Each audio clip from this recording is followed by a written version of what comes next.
Good evening all, and welcome. Working the night shift can be a challenging job in itself, but even more so when strange and unexplainable things happen while you're trying to work. So get comfortable and let the darkness take control. I worked overnight security in one of the largest, best, and oldest hospitals in the US. My fellow security officers and I all have stories about one building in particular, but the one that I'll tell is the only one that happened to me. Backstory for the building. It was built in the late 1800s. It was the original psychiatric building for this hospital. Now, being built in the late 1800s, not much was truly known about psychiatric disorders. On top of that, this hospital was known for its medical research. With both those facts combined, you can infer that some terrible stuff was done to these misunderstood psych patients in this building. A couple of years before I started working security there, this building had been converted into offices after the newly built part of the hospital dedicated a section for an updated psych ward. Here is my story. My rounds for that night happened to include said building. At night, this building was empty, due to recently being converted into offices and the drones who worked there wanting to leave at 5, if not earlier. In some of their haste, they left their office doors unlocked, which is a big no-no, due to medical information being located in their offices. It was our duty to go to each floor and make sure that every door was locked, and if it wasn't, to secure it ourselves. I did my initial sweep of the building to make sure that it was clear, and proceeded to do my door-to-door checks. The hallways were pretty narrow, so I could check both sides of the hallway doors at once. At the end of this hallway, there were 2 sets of doors you had to go through to reach the final office, which was a dead end. Everything was secure. Awesome. Time for the next floor. I exited the 2 sets of doors from the dead end office and stood absolutely frozen from what I saw. Every door ajar, set perfectly so their own weight wouldn't cause them to shut again, and 1 wheelchair at the end of said hallway, facing towards the steps. I had heard other security officers outright reject that set of rounds due to strange stuff happening there, but I laughed it off until that night happened. I never took those rounds again. The old children's ICU is currently under construction to be turned into medical labs, so we have to patrol the area. Once again, to make sure the area is secure, or to report if the contractor/foreman stayed to plan for the next day. When patrolling this area, several security officers have reported seeing a single white male child of around the age of 5 to 7 with short brown hair. Think 90s bowl cut. I personally dismissed this, as this was before the psych ward incident, as a tall tale with the intent to scare me because I was new at the time. I got that building's patrol one night, and a foreman who stayed late called security and asked for a security officer to come up because a kid locked himself in a room, and I don't want him to get hurt with all the open wires in there, or something to that effect. I unlocked the door for him, looked in what can only be described as a 10 by 8 room for about 10 minutes, and there was no kid. I called it in as a false alarm and finished my patrol. My third story. I had a special detail, aka babysitting a violent psych patient along with another security officer. He woke up in the middle of the night, recognized the other officer and said hello. He sees me and immediately started screaming at me for me not to hurt him. Now, I'm a rather large gentleman, at 6'2" and 250 pounds, but I'm not trying to make myself too intimidating around psych patients as not to escalate the situation. Well, he keeps screaming for me not to hurt him, and he says if I promised not to, he would make something good happen for me. I promise, and he calms down, goes back to sleep, and I forget about it. The next day, I got a permanent set of rounds and a pretty good promotion. Easily a coincidence, but interesting nonetheless. Final story. Fellow security officers had rounds in the aforementioned psych building and heard a call on the radio in what could only be described as a dry throat voice of terror for one officer for backup. I was close, so I responded to his call, letting him know I was on his way. When I got there, he had his head between his knees and was silently crying with a shattered chandelier a couple of feet away from him. Now, before I had experienced the abnormal happenings in this building, I would have written off his testimony off as idiocy. But he claimed that something held him in that spot as the chandelier started to swing wildly until it started to fall. When it started to fall, he was let go and allowed to move, and scrambled out of the way before he was hit. I got him up, calmed him down, and took him back to the supervisor. She yelled to one of our other supervisors, almost lost another one to that building. The other supervisor laughed and said, "Why do you think we send the new guys? You know I don't even like going over there." That guy is my roommate, and hates it when I bring up that experience. This is from a good few years back, in my pre-barman days being a kitchen porter, so washer-upper and general dog's body. To give context, the pub itself is very old. The village had a notoriously flaky power supply, and the kitchen door had a thin glass window. On this particular evening, the power had gone out, but the emergency lighting was keeping everything roughly visible, and the landlord stuck his head out and said due to health and safety, he couldn't allow customers in the building without power, and once I'd finished washing up, or the hot water ran out, I could go home.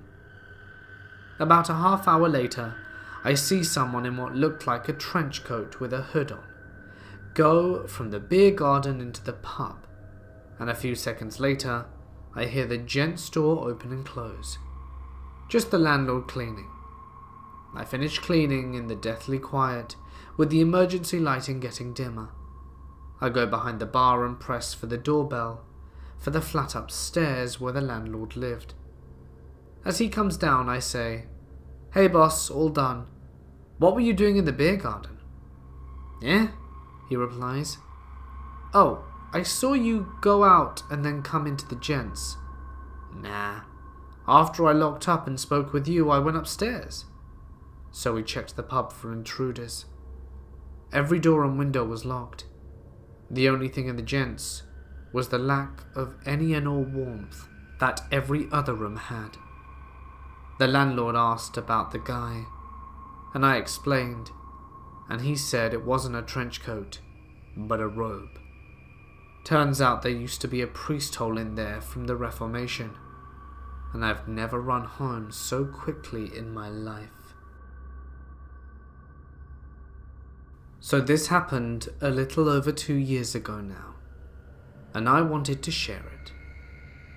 It was 2016, and I had just started a new job at a motel.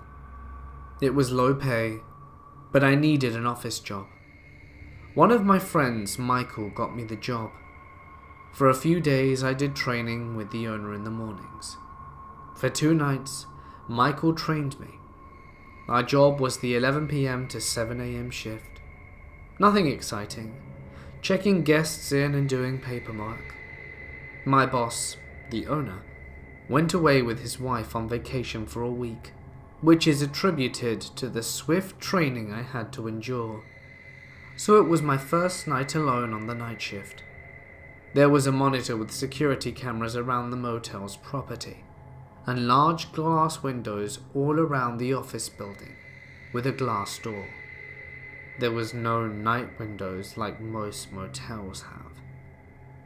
It was fairly eerie in the night, at about 1 AM. I was just doing my normal check-in paperwork, when a man walks in, and asks if we have any rooms available. Usually if someone is sketchy, my boss told me to lie and say no, but he seemed normal. Without hesitation I said, "Yes, of course, just for one," and he replies yes.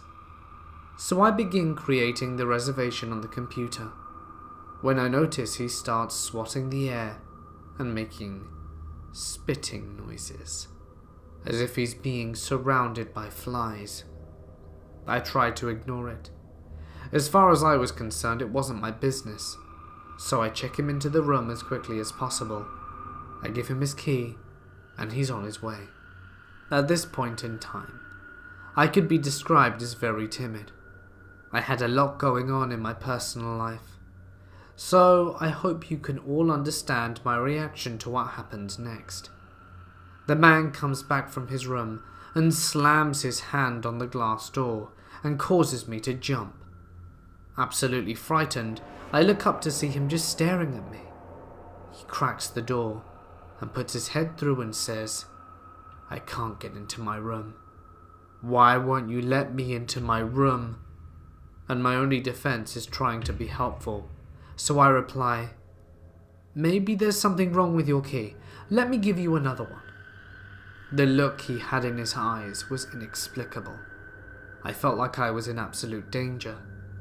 I handed him his new key, and he went back to his room. I tried texting Michael because he was the one who trained me, though it was the middle of the night and he was asleep. I just needed some guidance. With no reply from Michael, I noticed the man trudging down the stairs to come back. I go into absolute panic mode. I run into the back office and lock the door, and I pull out my pocket knife. It's important to keep protection when working at night. I hear the man in the office yelling, "Hello? Why won't you let me into my room? Don't you like me?" Me being an idiot, and not standing my ground, and calling the police when I feel scared, I decided to take the situation on alone, and I replied, "I'm just on the phone, I'll be right out." I then start calling Michael over and over, with no answer, and decide to take a few deep breaths and then step out of the office. The man wasn't there. He was in the bathroom. I start hearing him talking to himself angrily, saying, "Kill her, kill her." My heart sank. Still being an idiot and not calling the police, he comes out and I say, "Your key was broken. I'm sorry, let me escort you to your room." He agrees, thankfully. I was wearing a long-sleeved sweater, so with my arms down, I was able to hide my knife as I was holding it. I begin to walk outside, and he seems insistent to walk behind me. We begin making our way to the staircase and up towards his room. I was sweating from how nervous I was. continuously looking behind me to make sure he wasn't going to make a move. He stops at a room, and I stop at his room a few doors down, and I smile and say, "Oh, that's the wrong room. This is your room," as it clearly said on the door. The whole time he was going into someone else's room and trying to open the door. I felt bad for them. I quickly ran back to the office and locked the door. The next guest I checked in was a police officer from a few towns away. I felt bad for confiding in them about the guy, but they seemed willing to keep an eye out and an ear out. The next night the man came back, but I had the doors locked and told him we were all booked up. I explained to my boss what happened when he got back from vacation. However, he didn't take me seriously. I continued to work the night shift there for the next year. There were many other strange encounters, but strange man, please, let's not meet. And if you ever feel uncomfortable, always call the police. I started bartending at this place, and all the employees said, "Don't close up alone," but would never tell me why. Fast forward 2 months and our doorman quit, so I was closing up the bar. It was about 2 a.m. and I was all alone. The doors were shut and locked, so I could clean and no one could slip in. After I finished cleaning, I started gathering my things and turning off everything. Games, jukeboxes, extra lights and so forth, and headed to the door, and music starts playing from the jukebox, which is clearly off. So I go, turn it on, then off again, and it fixes the problem. I gather my things again, and a golf game starts playing music. I thought the machine had just broken, so I go to the switch to turn it off. It's not plugged in. I instantly started sweating and moving towards the door. I left everything except my keys and phone.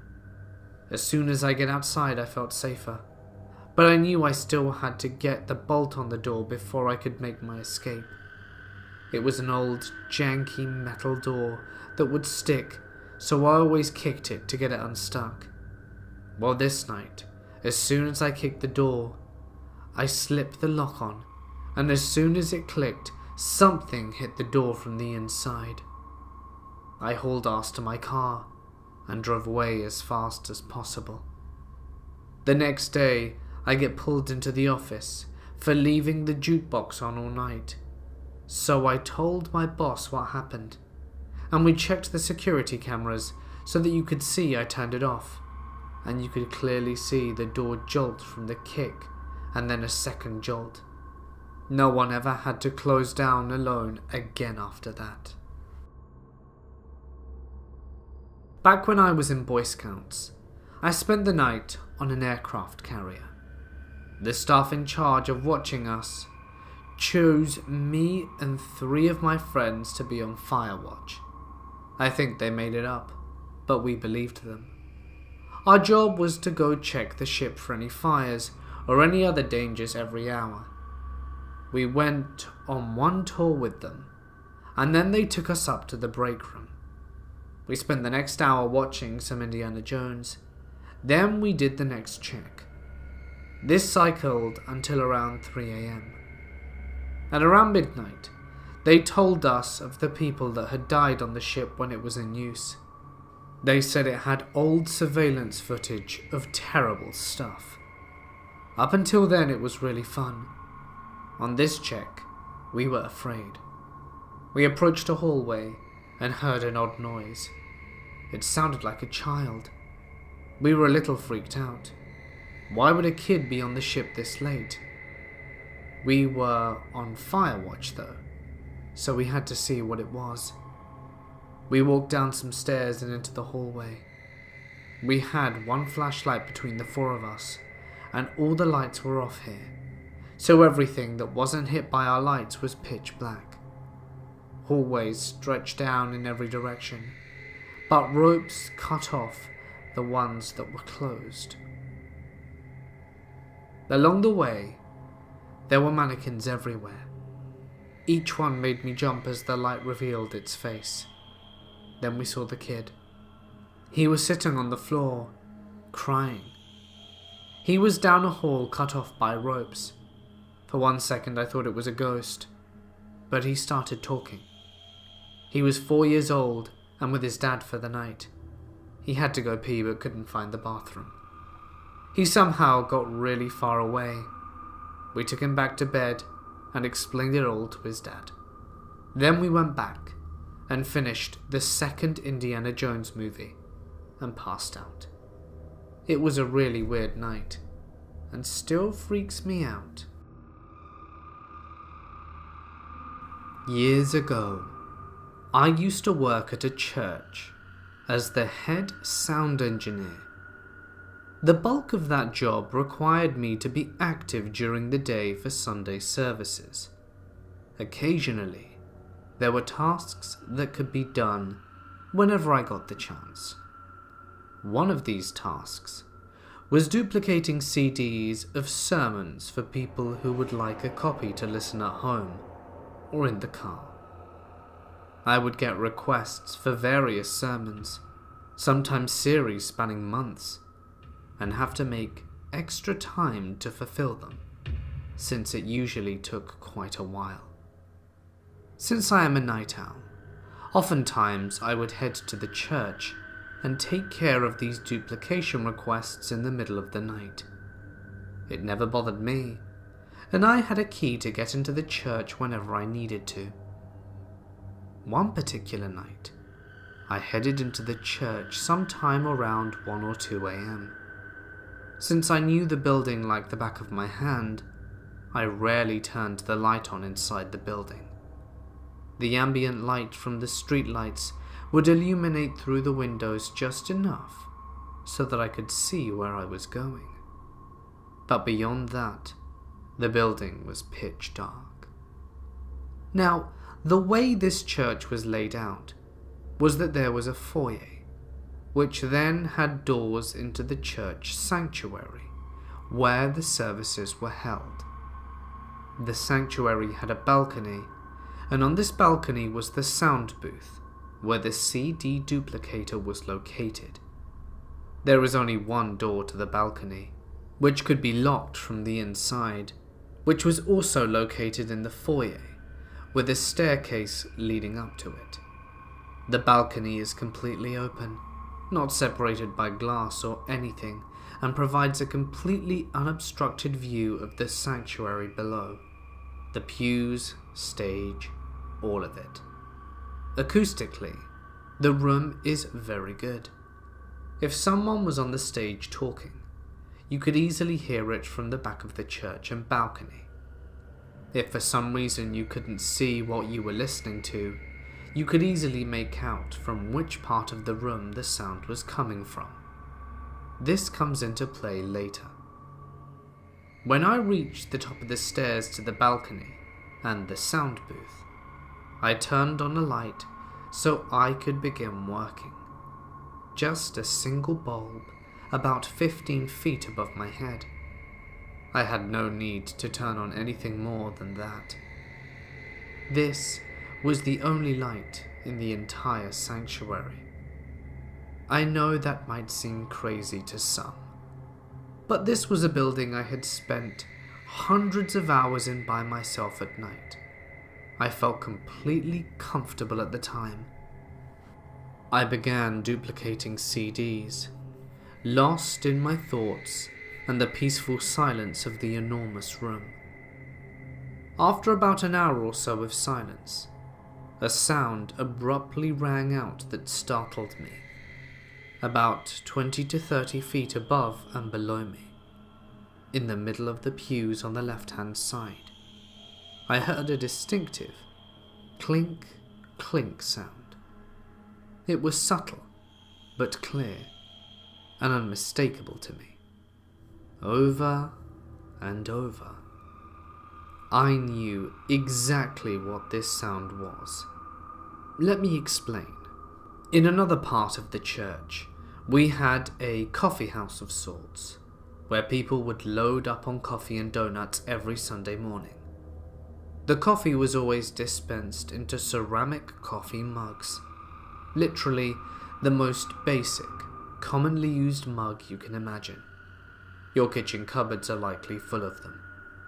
Anyway, due to the high volume of these mugs that circulated through the church, there were always baristas from the coffee house picking them up from around the church to be washed. Oftentimes, they would miss mugs, and they would lay hidden around the church. As multiple mugs were usually collected in one hand by the handle, mugs themselves would hit and make that very distinctive ceramic clink.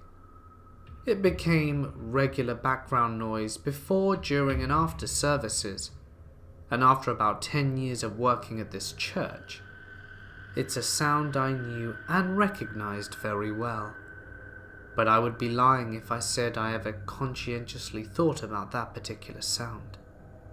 So I find myself trying to process why I'm hearing coffee mugs clinking together in the middle of the night, in the middle of our church sanctuary, in the pitch dark. I stood there peering from the balcony into the darkness below, trying to make sense of it for several minutes, before curiosity got the better of me. I had to figure out what was making that sound. I descended the stairs and into the foyer, where the light switches were, and flipped them all on to the on position. I immediately felt a little better, and entered the sanctuary on the ground level.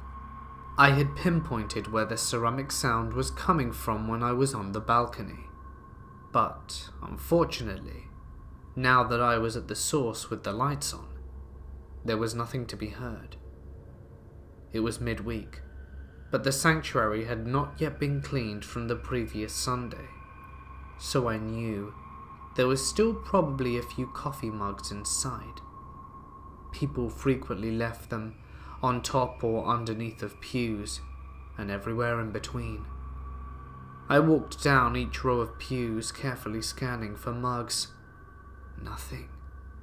Knowing there would likely be some on the floor, I got down on my hands and knees in the very front of the sanctuary so that I could take a peek. From this perspective, I could see underneath every pew of each respective side at once. Sure enough, there were a few mugs scattered through the floor and underneath certain pews. I got up and moved to those specific pews and examined where each mug was. In hindsight, I probably should have just picked them up. I didn't, because technically it wasn't my job. But I did take note of the most important fact at the time. There were no coffee mugs in close proximity to each other. The closest were 3 or 4 feet from another mug, not even remotely close enough to clink together. While I couldn't explain the sound I heard, there was no logical way that those mugs could have made those sounds. I had no answers, but I was satisfied enough to just brush it off. I left the sanctuary, turned off the lights at the light switch in the foyer, and returned back up the stairs to the balcony, illuminated by a single light bulb above me, and consoled by the silence I found myself in once again. I resumed my tasks, and about 15 minutes passed before it happened again. Clink. In the same place as before. My heart stopped, and the hairs on my neck stood up once more. Okay, I had verified this myself. There were no mugs in enough proximity that they could somehow, for the sake of argument, be clinking on their own. They were not clinking on their own. I rushed down the stairs into the foyer and flipped on the lights once again, entering the sanctuary. I dropped to my knees once more and peered under the pews. Nothing. I knew this sound. It was unmistakable. I pinpointed where it was coming from, but there was nothing. No sound, Nothing in disarray. No mugs that could be in any contact with each other. Spooked, but frustrated at the same time, I returned to the foyer. Instead of turning off all the lights, I left one on in the sanctuary. This made for 2 lights now, one in the balcony and one in the sanctuary. The addition of this light helped set me a little more at ease as I walked through the balcony door at the bottom of the stairs. I locked it from the inside. I didn't know what was going on, and maybe I was being a little paranoid at this point, but I wasn't going to take any chances. I went up the stairs once again to finish my tasks on the balcony, and just about a half hour of silence had elapsed. It was just enough for me to settle into the idea of nothing weird happening for the rest of the night. Then it happened again. It might as well have been a gunshot. I stood up and scanned from atop the balcony. There was twice as much light in there now, and enough to illuminate the room, even if it was still dim. But there was nothing. Nobody was playing a prank. There were no ghouls, spectres, or shadow people dancing around. No big, aha, revelation. The sound continued, and so did I. I wanted to go home, so I ignored it. The sooner I finished duplicating these CDs, the sooner I could get out of this damn church and get some sleep. The sound continued, again and again. Maybe another 15 minutes, maybe another half an hour. I lost track of time. All I know was that eventually, it stopped. The silence returned. At one point, I resolved that all of this was ridiculous. There had to be a rational explanation, and as such, it was stupid to hold up on my locked balcony. I went downstairs to get something to drink. On my way back, I flipped off that remaining light in the sanctuary. No need to waste electricity. I reasoned, I'm not going to let some stupid sound dictate fear all night. I returned to the balcony and left the door unlocked, illuminated once more by my single bulb, and I popped in a few more CDs. Then it happened. I don't even know how to effectively describe it, at least in a way that captures the immediacy and sheer terror of it. All at once, the entire room began to shake violently, with a deep, bassy rumble. There are no earthquakes in this part of the country, so that was immediately ruled out. Time seemed to stop as I scanned around the room trying to figure out what was going on. I looked at the soundboard. You know those LEDs they have going from green to yellow to red? The thing was maxed out in the red, indicating it was overloaded by some input. But there were no mics plugged in, no amps turned on, and no sound coming out of the speakers. I don't even think the speakers were plugged in, and if they were muted. At the time, I had done professional audio for over 5 years, and this wasn't something technical. The entire sanctuary rumbled and shook for about 30 seconds, and then it stopped. Complete silence. I was completely shaken, and I bolted out of the church and went home. I don't have any explanation for what happened, since there were no ghostly things to show themselves or anything super paranormal. I've tried to explain it with logic, but alas. I work the graveyard shift at the wonderful Wally World. This means I see all the weirdos, drunks, and druggies. But this takes the icing on the cake. I am a 20-year-old female. I am by no means a big girl, but I'm a loner, and most people leave me alone. Hence why I work third shift. This night started as your average night does. Go to work, get told what to do, and start on it. This particular night, I happened to be in the baby section. I keep to myself and power through stocking, listening to some sort of documentary as I do so. That's when I get stopped by a man. He was older, so I asked him if he needed any help. He informs me that he's looking for a baby monitor for his wife. He doesn't know anything about them though. I walk him over to where they are and start looking at them and comparing specs. I even pull up online reviews trying to help him make a decision. He finally decides he'll come back up with his wife. I give him the "have a nice day" and go to walk away. This is when it starts. This man decides now, at 1 a.m, that it is the perfect time, and that I am the perfect person to pour his life story to. He tells me about how he is from Florida and came up here to live with his mother because she isn't doing well. He tells me exactly where he lives, and then it starts getting even more personal. He tells me about how he builds all these expensive bedroom sets and furniture sets, and how he's really good at it. So good, he used to have his own company. But before that he was a manager at some other company that his buddy owned.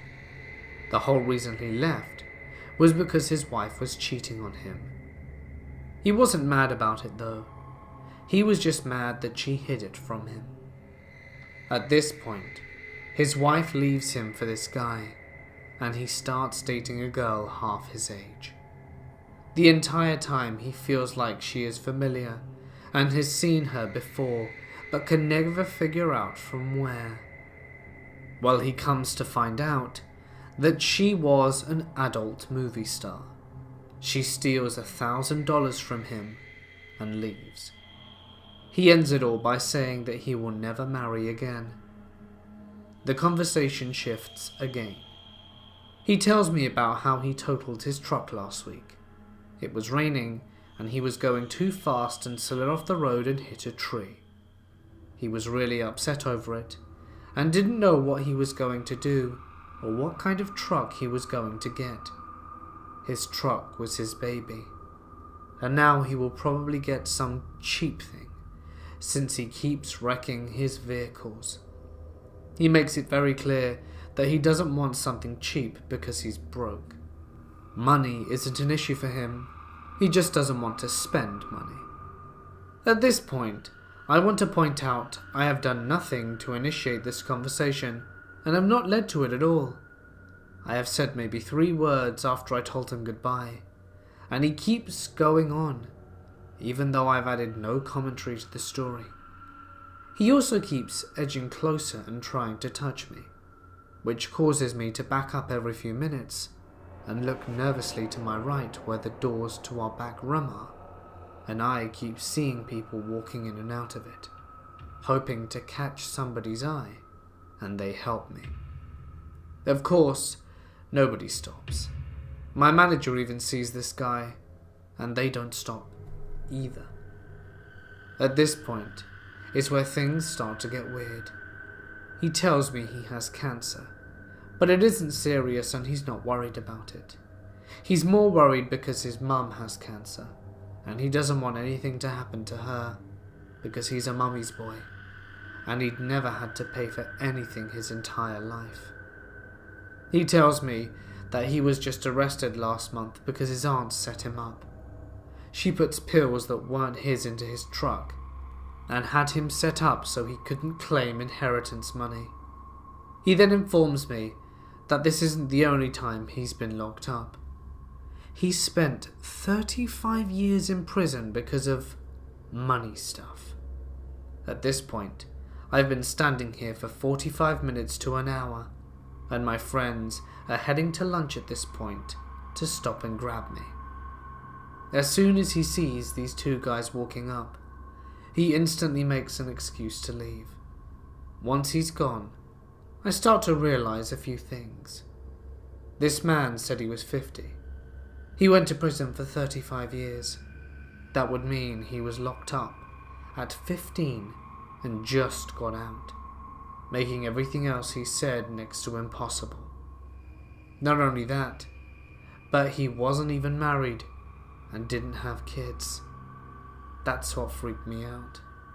I'm pretty sure he was as high as a kite as well. I hope I never see this man again.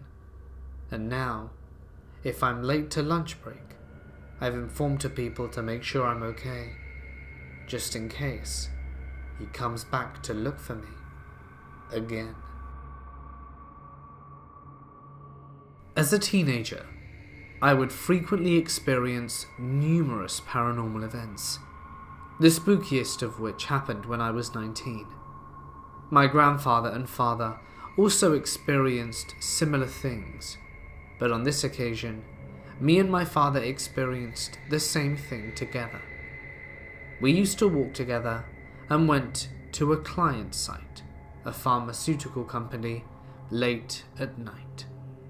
No one was there and everything was locked up.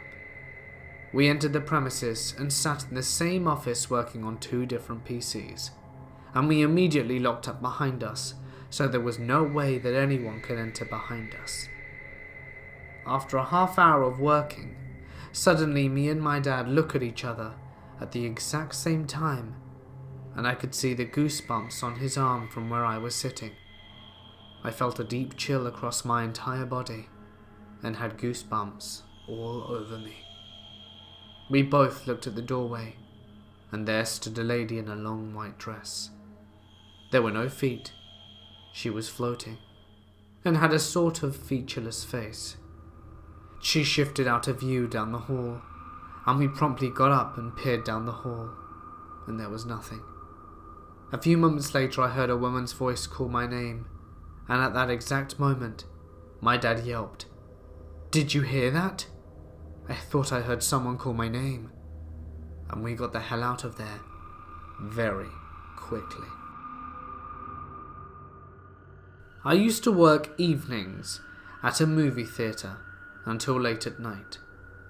Usually we would get off at 11, but some late night movies wouldn't end till 1 or 2 in the morning, so there were always cars in the parking lot.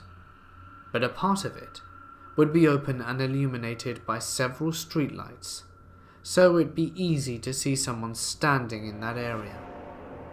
One night I got off work and was sitting on the steps to the theatre, looking off into an empty parking lot and waiting for a relative to pick me up. We were texting back and forth, and he told me to meet him at a nearby restaurant as it would be easier to leave its driveway than the movie theatre, as it had different traffic. I got up and began walking. Part of the way over to the edge of the parking lot, I heard some stuff like ruffling or scraping. It just sounded like a shoe scraping along some gravel. I think it was just someone getting out of their car, but I never saw anyone pull up, and I'd been out there for some time. I turned around to see if I could help the person getting out. Considering I was still in uniform, I figured it could be someone asking me the time a film ended. I spun around, and there's some dude crouched amongst the row of cars. As soon as I turned around, he started quickly walking towards me all hunkered down. I've never sprinted so fast in my life. I didn't recognize them or know what their intentions were, but I didn't take any chances. When I was younger, I used to work as a security guard in the Louvre, where the Mona Lisa is. I worked the day shift, which was my part-time student job, and I heard some spooky stories from the night shift crew. There was this corridor with swords on both sides, and this security guard was walking by with his torch, and suddenly something pulled his jacket that made him almost fall. He turned around and nothing was there. He was screaming down the walkie-talkie that someone had to go and bring him to the main room. They checked the cameras, and saw that his jacket just got pulled mid-air. The next day, when they reported it to the chief of security, he told them to disregard this, and since that day, they always do their rounds with 2 guards. There are so many more stories of that place. We should not forget, many people have died in there of violent deaths. Hey guys, it's Mort here, and thank you so much for listening.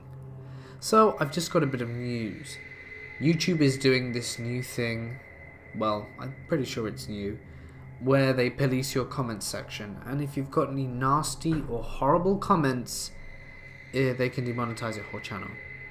Which I think is pretty silly, as it gives power to trolls. So if you want to be horrible, you can potentially seriously affect their livelihood, which is a serious detriment, and I'm sure it wasn't in YouTube's intentions. But that's part of what it is now.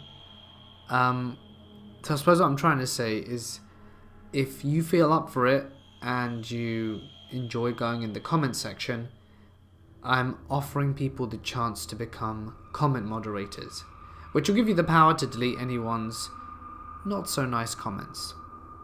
Obviously, anything like this, please use it responsibly. If you're interested, please drop me an email with the subject line saying comment moderator or something like that. And I'll let you know and I'll get back to you.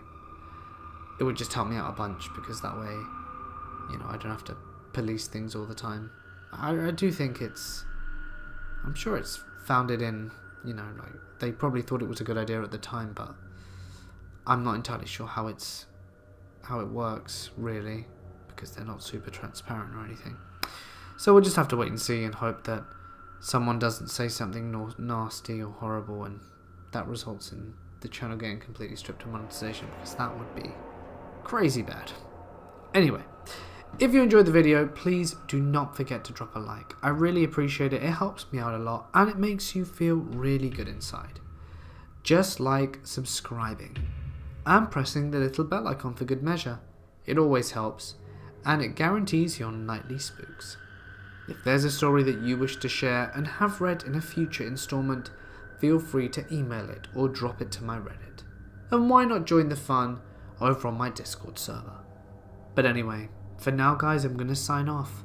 Stay awesome, and I'll see you in the next one.